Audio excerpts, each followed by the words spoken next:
અને હવે સમાચારો જોઈએ વિસ્તારથી ને સૌથી પહેલા વાત કરવી છે કમોસમી વરસાદના કહેરની। કદાચ ભૂતકાળમાં એક નહીં પણ બે પેઢીઓ એવી છે કે જેમણે દિવાળીના તહેવાર પર કારતક મહિનાની શરૂઆતમાં આવો કમોસમી કહેર ક્યારેય નથી જોયો। છેલ્લા 5-7 દિવસથી વરસાદ વરસી રહ્યો છે અને એમાં પણ છેલ્લા 3 દિવસમાં જે કહેર વરસ્યો છે એ કદાચ ક્યારેય કોઈ ભૂલી શકે એવો નથી। ખેડૂતોની કમર તોડી નાખી છે। આજે સાંજે 4 વાગ્યા સુધીમાં 158 તાલુકામાં કમોસમી વરસાદ વરસ્યો છે અને એમાં આ વખતે જાણે હવે ગઈકાલ રાતથી ભાવનગરનો વારો મેઘરાજાએ લીધો હોય એવું લાગી રહ્યું છે। 158 તાલુકામાં વરસાદ વરસ્યો છે। મોટા ભાગના તાલુકા એવા છે કે જ્યાં કમોસમી વરસાદ છે। એક બાજુ ખેડૂતો હેરાન પરેશાન છે, બીજી બાજુ આવી જ પરેશાની દરિયાખેડૂની પણ છે, કારણ કે માછીમારી કરવા માટે દરિયાખેડૂ જઈ શકતા નથી। દરિયો પણ હિલોડે ચડ્યો છે અને આ બાજુ ખેડૂતોને જ્યાં મોઢે કોળિયો આવ્યો હતો, બસ એપીએમસીમાં પાક વેચવાની વાર હતી કે દિવાળી પછી એપીએમસી ખુલે અને પાક વેચી દઈએ, ત્યાં જ કુદરતે એવી થપાટ મારી કે ખેડૂત બેઠો ન થઈ શકે।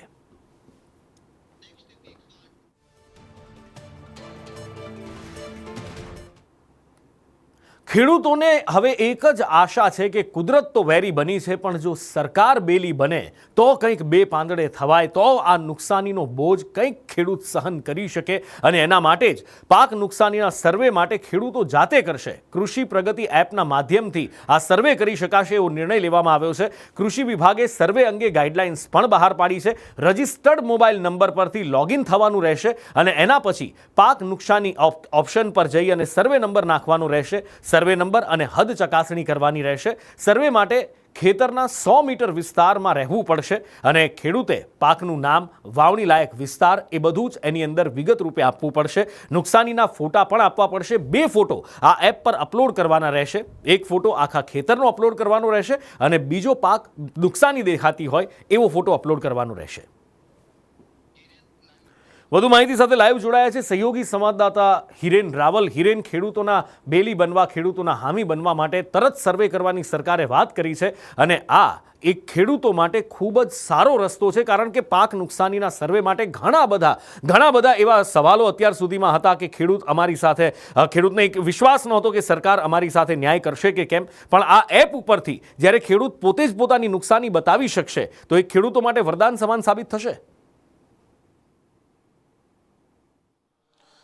આ આખો સર્વે છે એ 1 અઠવાડિયાની અંદર પૂરો કરવા માટે મોટેભાગે સૂચના આપવામાં આવી છે અને એ 2 પ્રકારના સર્વે અલગ અલગ થશે, જેમાં સરકારના કૃષિ વિભાગના અધિકારીઓ અને મહેસૂલ વિભાગના અધિકારીઓ જે રેગ્યુલર પ્રકારનો સર્વે કરતા હોય છે એ સર્વે પ્રક્રિયા એમની કન્ટિન્યુ રહેશે। એ ઉપરાંત આ એક વ્યવસ્થાના ભાગરૂપે કૃષિ પ્રગતિ પોર્ટલ જે છે મોબાઈલમાં એપ્લિકેશન ડાઉનલોડ કરી અને જે ખેડૂત રજિસ્ટ્રેશન નંબર હશે, મોબાઈલ નંબર, કોઈ અગાઉ જે સિસ્ટમ રાખવામાં આવી હતી કે ખેડૂતે પોતાની નોંધણી કરાવવાની રહેશે, એ મોબાઈલ નંબરના આધારે રજિસ્ટ્રેશન કર્યા પછી એ એપ્લિકેશન પર તેઓ લોગિન થઈ શકશે।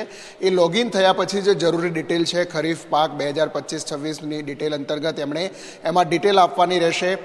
કોઈ અન્ય વ્યક્તિની ફોટો કે માહિતી અપલોડ ન થાય એટલા માટે એ જે જગ્યા પર, એટલે કે જે પોતાનું ખેતર છે એ ખેતરના 100 મીટરના રેડિયસમાં રહીને જ એણે 2 ફોટા પણ અપલોડ કરવાના રહેશે, જેથી કરીને આ પોર્ટલ પર આવેલી માહિતીને ક્રોસ વેરીફાઈ કરવા માટે અધિકારી ત્યાં જઈ શકે। ઘણી વખત એવું થતું હોય છે કે ગામના 1 કે 2 વિસ્તારની અંદર જ અધિકારીઓ ચકાસણી કરી અને એનો અંદાજો આંકી લેતા હોય છે અને એ પ્રકારની પરિસ્થિતિ ન થાય। મોટાભાગના તમામ સર્વે નંબરો અથવા તો ખેતરો છે એના પર ઉપયોગ થઈ શકે। જો એક જ જગ્યા પર વધારે જગ્યા હોય અથવા તો એક કરતાં વધુ પાક ખેડૂત લેતો હોય તો એનો પણ એમાં ઉલ્લેખ કરવાનો છે અને એ પણ એના માટે ફોટા અપલોડ કરવાના રહેશે। એટલે વિસ્તૃત માહિતી ખેડૂત જાતે જ આ પોર્ટલ ઉપર મૂકી શકે અને એના આધારે અંદાજો આવી શકે એ પ્રકારે આ કૃષિ પ્રગતિ પોર્ટલ છે તે તૈયાર કરવામાં આવ્યું છે। એના આધારે કૃષિ વિભાગ ખેતીની નુકસાની અને સર્વે સહિતની માહિતી છે એનું સંકલન કરશે। મહત્વનું છે કે જે આ એસડીઆરએફના નિયમો છે એ નિયમો અંતર્ગત 33% કરતાં વધુ નુકસાન હોય, કમોસમી વરસાદ છે એટલે કમોસમી વરસાદમાં પણ વરસાદની મર્યાદા નિયત કરેલી છે કે ચોક્કસ ઇંચ કરતાં વધુ વરસાદ હોય તો એની અંદર આ પ્રકારની સહાય આપવી। એટલે આ ધોરણો જે એસડીઆરએફના છે તે યથાવત રહેશે, પરંતુ સરળતા ખાતર અને ઝડપથી સર્વે થાય એ માટે આ કૃષિ પ્રગતિ પોર્ટલ છે એનો ઉપયોગ આ વખતે કૃષિ વિભાગ છે તે કરી રહ્યું છે। હિરેન, માહિતી બદલ આભાર। ખેડૂતો માટે એક આ વરદાન સ્વરૂપ છે, કારણ કે જેમ હિરેને કહ્યું ઘણી બધી વાર આવું થાય છે। ઘણા બધા ગામોમાંથી આ ખેડૂતોની ફરિયાદ ઉઠે છે, કારણ કે અધિકારીઓ હોય છે એમને ઓફિસમાં બેસી એસીમાં આરામ કરવાની આદત પડી ગઈ હોય છે, એકાદ બે ખેતરમાં જઈને સર્વે કરે છે અને સાચો રિપોર્ટ સરકાર સુધી નથી પહોંચતો અને ખેડૂત સુધી યોગ્ય સહાય નથી પહોંચતી. પણ હવે જ્યારે ખેડૂત આ મોબાઈલ એપનો ઉપયોગ કરી પોતે જ પોતાની નુકસાનીનો સર્વે કરી શકે છે, ત્યારે એને પૂરતું વળતર મળવાની પણ એક આશા જાગી છે.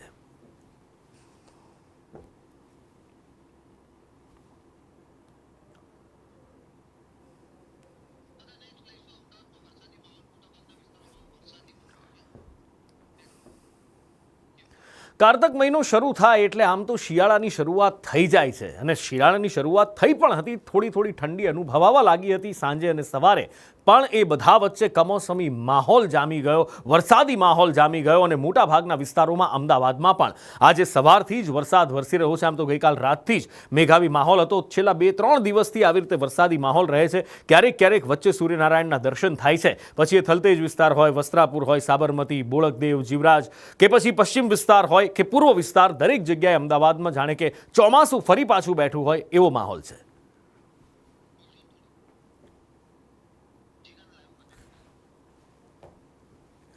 કમોસમીનો કહેર ગ્રામ્ય વિસ્તારોમાં પણ દેખાય છે અને શહેરી વિસ્તારોમાં પણ દેખાય છે, કારણ કે અહીંયા પણ લોકોને જ્યારે વરસાદ વરસી રહ્યો છે તો હવે સ્વેટર કાઢવા કે પછી રેનકોટ પાછા ન મૂકવા એ સવાલ છે. એવું લાગી રહ્યું છે કે જાણે ચોમાસું પૂરું જ નથી થઈ રહ્યું, ચોમાસું ચાલુ ને ચાલુ જ છે. ગઈકાલે થોડો સમય માટે સૂર્યનારાયણના દર્શન થયા હતા, થોડો ઘણો તડકો નીકળ્યો હતો, પણ એ પછી ફરી પાછા આકાશમાં વાદળો છવાઈ ગયા, કાળા ડિબાંગ વાદળોથી આકાશ ઢંકાઈ ગયું અને ફરી પાછું અમદાવાદમાં મેઘાવી માહોલ જામેલો દેખાઈ રહ્યો છે.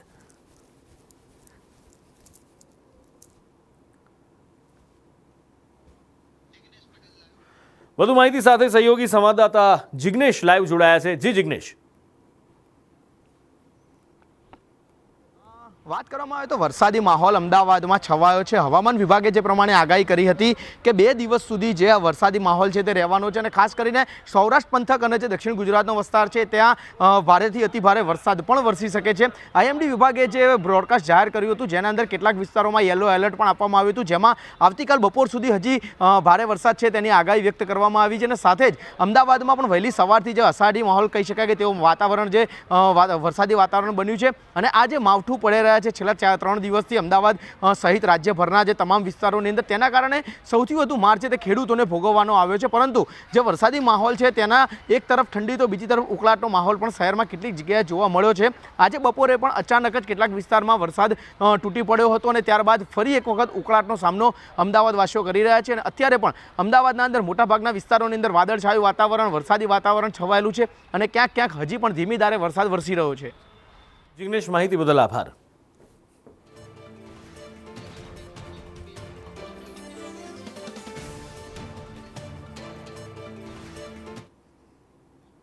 અને આ બધા વચ્ચે મોટા સમાચાર. વડાપ્રધાન નરેન્દ્ર મોદી વડોદરા પહોંચી ગયા છે. વડોદરા એરપોર્ટ પર ભવ્ય સ્વાગત કરવામાં આવ્યું અને ત્યાંથી વડાપ્રધાન કેવડિયા જવા માટે રવાના થઈ ગયા છે. અત્યારે વરસાદી માહોલ ગુજરાતમાં જામેલો છે, વિઝિબિલિટી ઓછી છે, આકાશમાં વાદળો છે અને એના કારણે વડાપ્રધાન રોડ માર્ગે કેવડિયા જવા માટે રવાના થયા છે. હેલિકોપ્ટરથી વડાપ્રધાન કેવડિયા જતા હોય છે. સ્વાભાવિક રીતે સામાન્ય રીતે જ્યારે પણ એકતા દિવસની ઉજવણી કરવાની હોય, સરદાર સાહેબની જન્મજયંતિ ઉજવવાની હોય ત્યારે, પણ આ વખતે રોડ માર્ગે તેઓ જવા માટે નીકળ્યા છે. એરપોર્ટ પર ભવ્ય સ્વાગત કરવામાં આવ્યું ને આવતીકાલે વડાપ્રધાન નરેન્દ્ર મોદીની ઉપસ્થિતિમાં દર વર્ષની જેમ રંગારંગ કાર્યક્રમ થશે. સરદાર સાહેબની જન્મજયંતિની ઉજવણી કરવામાં આવશે, પણ આ વખતે ઉજવણીનો રંગ સવિશેષ હશે, કારણ કે આ વખતે આપણે સરદાર પટેલની 150મી જન્મજયંતિ ઉજવવા જઈ રહ્યા છીએ. અખંડ ભારતના શિલ્પી છે. જો કદાચ સરદાર સાહેબ ન હોત તો આપણે જે ભારત જોઈ રહ્યા છીએ એ ભારત ન હોત, કદાચ જુનાગઢ ભારતમાં ન હોત. ઘણા બધા એવા રાજ્યો છે કે જે સરદાર સાહેબની કુનેહના કારણે ભારતમાં ભળી શક્યા છે. જે ભારતમાં ભળવાનો સૌથી પહેલો સિલસિલો શરૂ થયો હતો એ ભાવનગર મહારાજાથી આ સિલસિલો શરૂ થયો હતો અને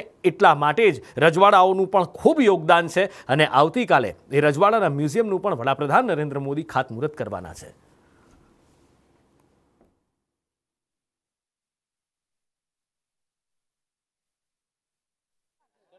પ્રધાનમંત્રી નરેન્દ્ર મોદી કેવડિયા ખાતે સરદાર પટેલના જન્મજયંતિની ઉજવણી માટે વડોદરા એરપોર્ટ ખાતે અહીંયા આવી પહોંચ્યા છે અને 2 દિવસ નરેન્દ્ર મોદી વડોદરા બાદ હવે કેવડિયા જશે અને 2 દિવસ કેવડિયા ખાતેના જે વિવિધ કાર્યક્રમો છે ત્યાં તેઓ ઉપસ્થિત રહેશે અને તેમની ઉપસ્થિતિમાં જ એકતા પરેડ પણ યોજાવાની છે।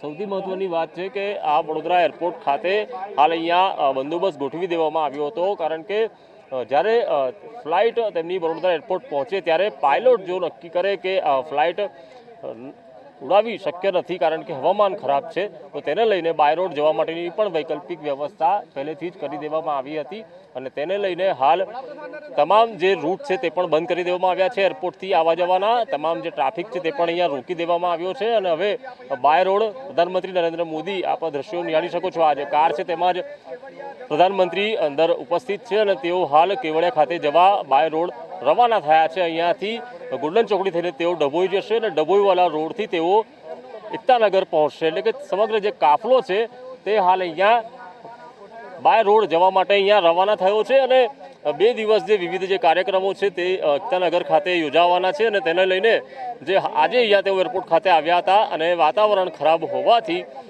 બાય રોડ જવાનો અહીંયા પાયલોટે નક્કી કર્યું કે તે ફ્લાઇટ નહીં ઉડાવી શકે અને તેના કારણે ફ્લાઇટ નથી ઉડી અને બાય રોડ પ્રધાનમંત્રી નરેન્દ્ર મોદી હાલ અહીંયા તેમના કાફલા સાથે અહીંયા ચુસ્ત બંદોબસ્તની વચ્ચે વડોદરાથી કેવડિયા ખાતે રવાના થયા છે। હવે 2 દિવસ ત્યાં વિવિધ રંગારંગ કાર્યક્રમ થવાના છે અને એકતા પરેડમાં પણ મોટી સંખ્યામાં ત્યાં અન્ય રાજ્યના આઈપીએસ પણ આવશે, કારણ કે જે બંદોબસ્ત છે તેની ટ્રેનિંગ પણ ત્યાં બંદોબસ્ત નિહાળવા માટે આઈપીએસ અને અન્ય અધિકારીઓ પણ ત્યાં ઉપસ્થિત છે। ત્યારે તમામ જે કાફલો છે હાલ વડોદરાથી અહીંયા રવાના થયો છે। ખરાબ હવામાનના કારણે પાયલોટે નિર્ણય કર્યો કે તે ફ્લાઇટ ન ઉડાવી શકે અને તેના કારણે બાય રોડ જ આ કાફલો અહીંયાથી રવાના થયો।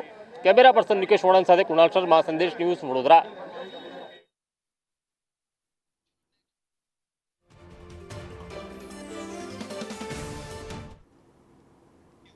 એક બાજુ જ્યાં સરદાર સાહેબની 150મી જન્મ જયંતિ ઉજવવાની તડામાર તૈયારી થઈ રહી છે, ત્યાં નર્મદાના કેવડિયામાં ધોધમાર વરસાદ વરસી રહ્યો છે। એકતાનગરમાં ધોધમાર વરસાદ વરસ્યો છે। એટલું જ નહીં, હવામાન વિભાગે તો આગાહી કરી છે કે વરસાદ હજી પણ અહીંયા વરસશે, પણ સરદાર સાહેબની 150મી જન્મ જયંતિ છે અને આ 150મી જન્મ જયંતિના રંગમાં કોઈ ભંગ ન પડે એનું પણ ધ્યાન રખાશે। નરેન્દ્ર મારી સાથે જોડાયા છે, સહયોગી સંવાદદાતા। એક બાજુ 150મી જન્મ જયંતિ સરદાર સાહેબની, નરેન્દ્ર, એની તડામાર તૈયારીઓ થઈ રહી છે, ઘડીઓ ગણાઈ રહી છે, વડાપ્રધાન પહોંચી રહ્યા છે કેવડિયા, અને બીજી બાજુ ધોધમાર વરસાદ। બિલકુલ, અત્યારે નર્મદા જિલ્લામાં ભારે વરસાદ છે, ખાસ કરીને જે સ્ટેચ્યુ ઓફ યુનિટીનો જે વિસ્તાર છે ત્યાં ભારે વરસાદ પડી રહ્યો છે અને એના જ કારણે પ્રધાનમંત્રી નરેન્દ્ર મોદી બાય રોડ વડોદરાથી કેવડિયા આવી રહ્યા છે। લગભગ 90 કિલોમીટર જેટલું અંતર છે, એટલે એ કાપતા 1 થી સવા કલાક થશે। ત્યારે કેવડિયા ખાતે જે આજે લોકાર્પણના કાર્યક્રમ હતા, ખાસ કરીને જે 25 જેટલી ઇલેક્ટ્રિક બસોનું લોકાર્પણ હતું એ મંડપ પણ પલળી ગયો હતો। ત્યારે ભારે વરસાદ અત્યારે પણ છે, જેના કારણે વડાપ્રધાન નરેન્દ્ર મોદીનો જે કેવડિયા જે બાય હેલિકોપ્ટર આવવાના હતા જે હવે મોટર માર્ગે આવી રહ્યા છે, ત્યારે કેવડિયા કોલોનીમાં હજુ પણ વરસાદ પડી રહ્યો છે। ત્યારે સરદાર વલ્લભભાઈ પટેલની 150મી જન્મ જયંતિને લઈને ભવ્ય કાર્યક્રમો કેવડિયા ખાતે છે।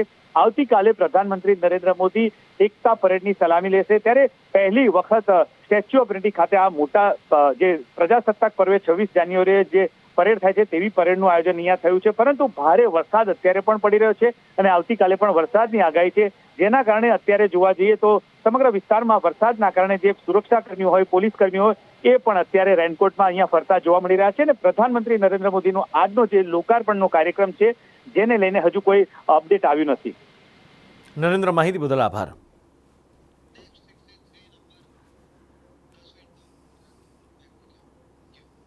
ગુજરાતમાં શિયાળાની સાથે જ ચોમાસું ફરી બેઠું હોય એવું લાગી રહ્યું છે। ઉત્તર હોય કે પછી દક્ષિણ ગુજરાત હોય, મધ્ય ગુજરાત હોય કે સૌરાષ્ટ્ર પણ કેમ ના હોય, કેટલાય વિસ્તારો એવા છે કે જ્યાં ભારે વરસાદના કારણે જળબંબાકાર થઈ ગયો છે।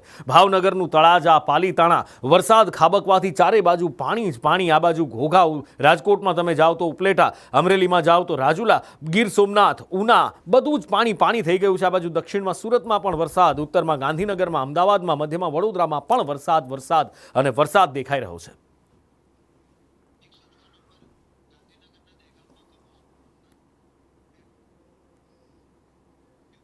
ગાંધીનગરના દહેગામમાં કમોસમી વરસાદ ખાબક્યો। ખાનપુર, જલિયાના મઠ, કડજોદરા, અલગ અલગ વિસ્તાર, લીહોડ વગેરે વગેરે વિસ્તારો, ગામડાઓમાં પાણી ભરાયા છે। વાહન ચાલકો ચાલી ન શકે એવી પરિસ્થિતિ ઊભી થઈ છે અને એના કારણે લોકો પરેશાન થઈ રહ્યા છે। સાથે જ સૌથી કફોડી હાલત ખેડૂતોની છે. કલ્પેશ સહયોગી સંવાદદાતા મારી સાથે જોડાયા છે. વધુ વિગતો કલ્પેશ પાસેથી મેળવીએ. કલ્પેશ, જી દહેગામમાં કમોસમી માવઠાથી દહેગામ તાલુકા દહેગામ પંથકમાં કપાસ, મગફળી અને અડદના પાકોને ભારે નુકસાન થયું છે. અત્યારે હાલ વરસાદ ધીમી ધારે વરસાદ વરસી રહ્યો છે. ખેડૂતોની કફોડી હાલત છે. દહેગામમાં પણ અત્યારે ધોધમાર વરસાદ વરસી ગયો છે, જેના કારણે ખેડૂતોને હાલાકી ભોગવવાનો વારો આવ્યો છે. જી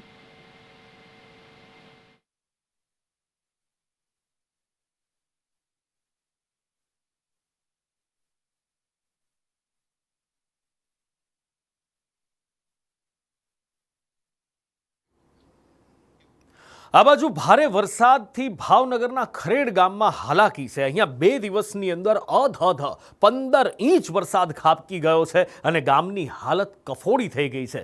માણણ નદીના પાણીએ કાંઠા તોડી દીધા છે. ગામમાં ઘૂસી વિનાશ વેર્યો છે.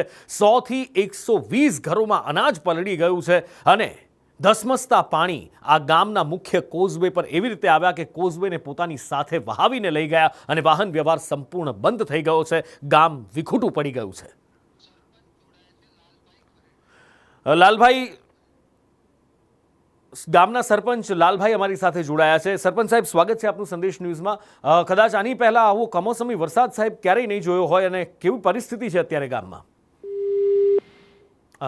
સરપંચ સાહેબ સાથે સંપર્ક કપાઈ ગયો છે. અમે સંપર્ક કરવાના પ્રયત્ન કરી રહ્યા છીએ. ગામની શું પરિસ્થિતિ છે એ જાણવાનો પ્રયત્ન કરી રહ્યા છીએ. સંદેશ ન્યૂઝની એક ટીમ એ ગામ સુધી પહોંચવાના પણ પ્રયત્નો કરી રહી છે, પણ ગામ સુધી પહોંચવું ખૂબ જ અઘરું છે, કારણ કે બધી બાજુથી ગામ પાણીમાં ઘેરાયેલું છે. જાણે કે ગામ બેટ બની ગયું હોય ને આજુબાજુ બધે જ પાણી હોય એવી પરિસ્થિતિ દેખાઈ રહી છે. એકમાત્ર ગામમાં પહોંચવાનો જે રસ્તો કોઝવે એ પણ નદીના ધસમસતા પાણી વહાવીને લઈ ગયા છે. ગામના 120-130 ઘર એવા છે કે જ્યાં આજની તારીખમાં પણ પાણી ભરેલું છે. છેલ્લા 24 કલાક અહીંયા 15 ઇંચ વરસાદ વરસ્યો છે. ચોમાસામાં પણ આવો વરસાદ કદાચ આ ગામના લોકોએ ક્યારેય જોયો નહીં હોય એવો આ વરસાદ, કમોસમી વરસાદ અહીંયા વરસ્યો છે. માવઠામાં આવો વરસાદ વરસ્યો છે. જો ગામની આવી પરિસ્થિતિ હોય તો વિચારો સીમ વિસ્તારની કેવી પરિસ્થિતિ હશે, વાડી ખેતરોની શું પરિસ્થિતિ હશે. ખેડૂતોની હાલત અહીંયા કફોડી બની ગઈ છે. લાલભાઈ, સરપંચ ફોનલાઈન પર જોડાઈ ચૂક્યા છે. સરપંચ સાહેબ, સ્વાગત છે આપનું સંદેશ ન્યૂઝમાં. કદાચ આવું માવઠું પહેલી વાર આ 2-3 પેઢીઓએ કદાચ નહીં જોયું હોય ક્યારે એવું માવઠું. શું પરિસ્થિતિ છે ગામની અત્યારે? સાહેબ, અત્યારે તો અમારે જો કે ખરેડ અને ગરડા 2 ગામનો રસ્તો પેલા પ્રથમ તો બ્લોક થઈ ગયો છે, બરોબર, બંધ થઈ ગયો છે. હવે મહુવા સિટીમાં જવા માટે અમારે બીજા ગામેથી ને ફરીને જવું પડે એમ છે, એવી પરિસ્થિતિ છે અત્યારે. અને અમુક હજી વધારે વરસાદથી પાણી પડવાથી અમારા ગામમાં હજી 50 થી 60 મકાનમાં પાણી ભરાયેલા છે હજી હાલમાં. હજી ભરાયેલા છે. અને નુકસાની લગભગ કેટલા ઘરોમાં થઈ હશે સરપંચ સાહેબ? નુકસાની અંદાજે 100 થી 150 મકાનમાં નુકસાની ચાલી છે. માણસનું જે અનાજ હતું ને અનાજ બધું પલળી ગયું છે. અનાજ પલળી ગયું. અને ગામની જો આવી ખરાબ હાલત હોય તો સીમ વિસ્તારમાં તો કદાચ વાત જ ન થઈ શકે. નહીં, સીમમાં તો હાવ પૂરું થઈ ગયું. સરપંચ સાહેબ, આપ અમારી સાથે જોડાયા બદલ આપનો ખૂબ ખૂબ આભાર. ધન્યવાદ.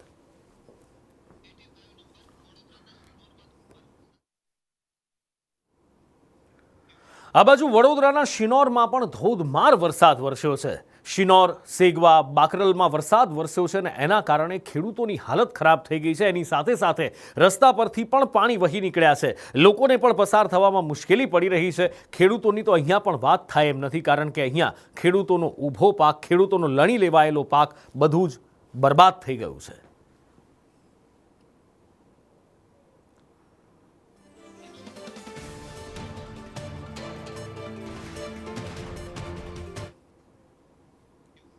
એટલે એક બાજુ ખેડૂ બરબાદ થઈ રહ્યા છે અને બીજી બાજુ દરિયા ખેડૂની પણ એવી જ હાલત છે, કારણ કે દરિયો ઉફાણે ચડ્યો છે. દરિયો અત્યારે ઘૂઘવી રહ્યો છે અને એમાં બોટ ઉતારવી એટલે મોતને આમંત્રણ આપવા જેવું છે ને એટલા માટે જ ભાવનગરના ઘોઘાના દરિયામાં સાયક્લોનિક અસર 3 નંબરનું સિગ્નલ લગાવવામાં આવ્યું છે. કમોસમી વરસાદથી વિઝિબિલિટી દરિયામાં 0 થઈ ગઈ છે અને માછીમારોએ બોટ કિનારે લાંગરી દીધી છે.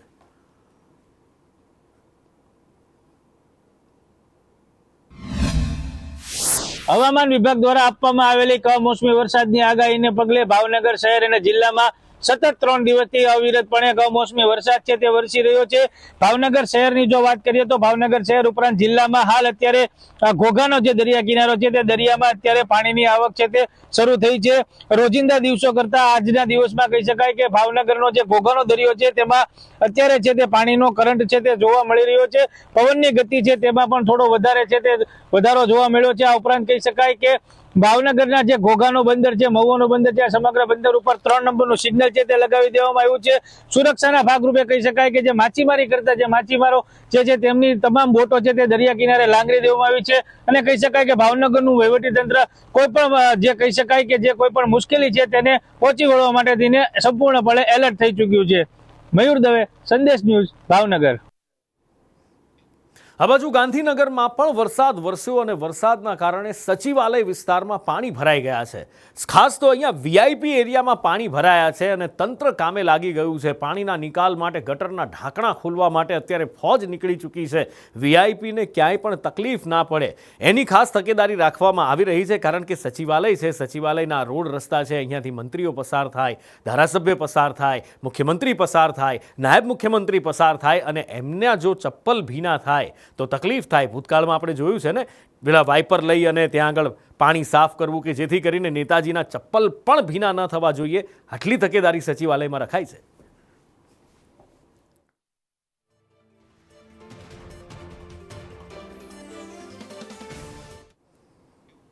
તમે ઉત્તરમાં જાઓ, દક્ષિણમાં જાઓ, મધ્ય ગુજરાતમાં જાઓ, સૌરાષ્ટ્રમાં જાઓ, બધે જ વરસાદ વરસાદ અને વરસાદ કમોસમી કહેર દેખાઈ રહ્યો છે અને આ જ કમોસમી કહેર પંચમહાલના ગોધરામાં પણ દેખાયો છે। છેલ્લા 2 દિવસથી અહીંયા વરસાદે વિરામ લીધો હતો, પણ વિરામ પછી ફરી એકવાર વરસાદે વરસવાનું શરૂ કર્યું। ગોધરા શહેર અને ગ્રામ્ય વિસ્તારમાં આ કમોસમી વરસાદ ખેતીનો સોંથ વાળી રહ્યો છે।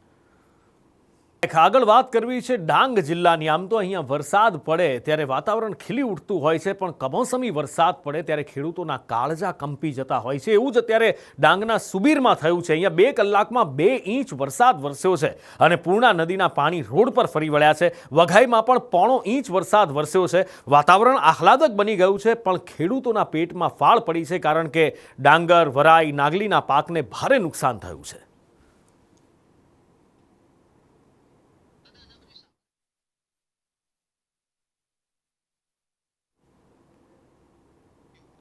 આ બાજુ ઉત્તર ગુજરાતમાં સાબરકાંઠાના વડાલીમાં પણ ધોધમાર વરસાદ વરસ્યો છે। વડાલી શહેરની સાથે સાથે આસપાસના ગ્રામ્ય વિસ્તારોમાં પણ વરસાદ વરસ્યો છે। અહીંયા મુખ્યત્વે ખેડૂતો કપાસ, મગફળી, સોયાબીનનો પાક લેતા હોય છે અને એ પાકને અત્યારે ભયંકર નુકસાન થયું છે। એની સાથે સાથે આ જે વિસ્તાર છે એમાં શાકભાજીનું પણ મોટા પાયે ઉત્પાદન એટલે ખેતી થાય છે એની, અને એ શાકભાજીને પણ નુકસાન થયું છે। ખેડૂતોના મોઢે આવેલો કોળિયો અહીંયા છીનવાઈ ગયો છે।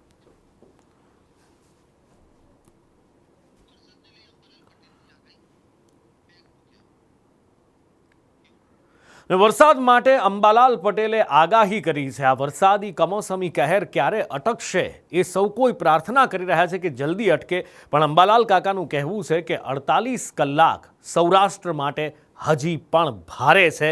પશ્ચિમ અને દક્ષિણ ગુજરાતમાં ભયંકર વરસાદની આગાહી કરી છે। આગામી 2 દિવસમાં રાજ્યના ભાગોમાં હજુ ભારે વરસાદ થવાની શક્યતા છે। પશ્ચિમ સૌરાષ્ટ્રના ભાગો, પોરબંદર, દ્વારકા અને જામનગરના થોડા ઘણા ભાગો અને દક્ષિણ સૌરાષ્ટ્રના ભાગો, ગીરના ભાગો અને ભાવનગરના ભાગો, આ ભાગોમાં હજુ ભારે વરસાદ થવાની શક્યતા રહેશે। આજે અને લગભગ આગામી 48 કલાકમાં ઉત્તર ગુજરાતના ભાગમાં ક્યાંક હળવો કે 28 થી 1 ઇંચ અને મધ્ય ગુજરાતના કેટલાક ભાગમાં 1.5 કે 2 ઇંચ જેવો વરસાદ થઈ શકે। 22 ડિસેમ્બર બાદ હાર્ડ સિઝનથી ઠંડી આવવાની શક્યતા રહેશે। 27મી ડિસેમ્બરે ઠંડીનો ચમકારો વધશે। 11મી જાન્યુઆરીએ ઠંડીનો ચમકારો વધશે અને ઉત્તરાયણ પછી પણ ઠંડા પવનો આવવાની શક્યતા રહેશે। એટલે હવે એક પછી એક સિસ્ટમો સક્રિય થતાં લગભગ ઠંડી આવવાની શક્યતા રહેશે। પણ લા નીનોના સંકેતો મળી રહ્યા છે, ત્યારે ઠંડી આખરી પર આવી શકે।